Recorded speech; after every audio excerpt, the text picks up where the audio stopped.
Hello everyone, good morning. তোমাদের সবাইকে জানাই শুভ মকর সংক্রান্তির অনেক অনেক শুভেচ্ছা ও ভালোবাসা। তো দেখো, ঘুম থেকে উঠে দেখি দাদাদের এই পুজো করা হয়ে গেছে। এখানে কয়েকজন স্নান করেছে, কয়েকজন এখনো স্নান করেনি। তো এখন আমিও কিন্তু স্নান করে আসি। তারপরে এখানে বসে বসে আমরা সবাই পিঠে খাচ্ছি। আর প্রচণ্ড ঠান্ডা লাগছিল, এই জন্য আগুন তাপাচ্ছিলাম। আর দেখো রাত্রে কত রকমের যে পিঠে বানিয়েছে, এখন আবার পায়েস বানাচ্ছে। তো তারপরে আমরা এখন যাচ্ছিলাম আমার যে শ্বশুর বাড়ি, মানে শ্বশুর ভিটা বলতে পারো।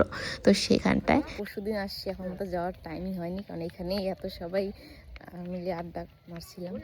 এখন যাচ্ছি এই দাদা বাড়ি, এই যে বাড়ি। এখন যাচ্ছি এই যে আমার এদিক দিয়ে। শোনো, পড়ে যাওয়া কিন্তু।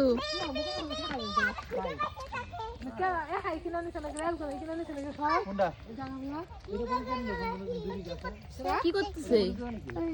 এই শোনো, এই গাছগুলো তোমরা লাগাইছো? এই গাছগুলো যখন লাগাইছি 50 টাকা তখন হাজিরা দিছে রোববার করে। এই গাছগুলো লাগাইছে সোনুর বাবা আর অনেকে মিলে। দাদার বাড়ি, মানে আমাদের বাড়ি থেকে কারখানাতে কাজ করতো, এখন ওরা এখান থেকে চলে গেছে শিলিগুড়িতে।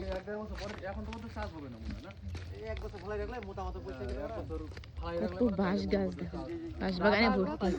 তো এটা হচ্ছে আমার যে নিজের শাশুড়ি মা ছিল তার হাতের লাগানো নারকেল গাছ। আর এটা হচ্ছে আমার যে দাদা বাড়িতে আছি সেই দাদা বাড়ি। আর ওটাই আমার আগে ঠাম্মা শাশুড়ির বাড়ি ছিল। এখন আমরা যাচ্ছি ওই আমার শ্বশুর ভিটে যেটাকে বলে। তো এটা এই যে এই ঘরটা দেখতে পাচ্ছি, এখানেই আমার মানে পরের যে শাশুড়ি সে থাকে। আর এখন সোনু ডাকছে, সোনু এর আগে উঠে দেখা করে গেছে। তো আমি এখনও আসিনি, যে এখন এলাম।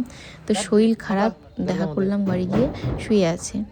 তো তারপরে আমি এলাম যেখানে ভুট্টা লাগিয়েছে সোনুর বাবা এর আগের বারে এসে। ওই পাশে যে দেখতে পাচ্ছি বড় বড় গাছগুলো, আর এই যে এই পাশে এইটা কেন ভুট্টা লাগিয়েছে। আর এই বাড়ি থেকে শুরু করে এই পুরোটা কি সোনুর বাবার জমি আর কি, মানে আমার শ্বশুর মশাইয়ের জমি। আর এখানে সোনুর বাবারও আছে, মানে এক্সট্রা সোনুর বাবার নামেও আছে।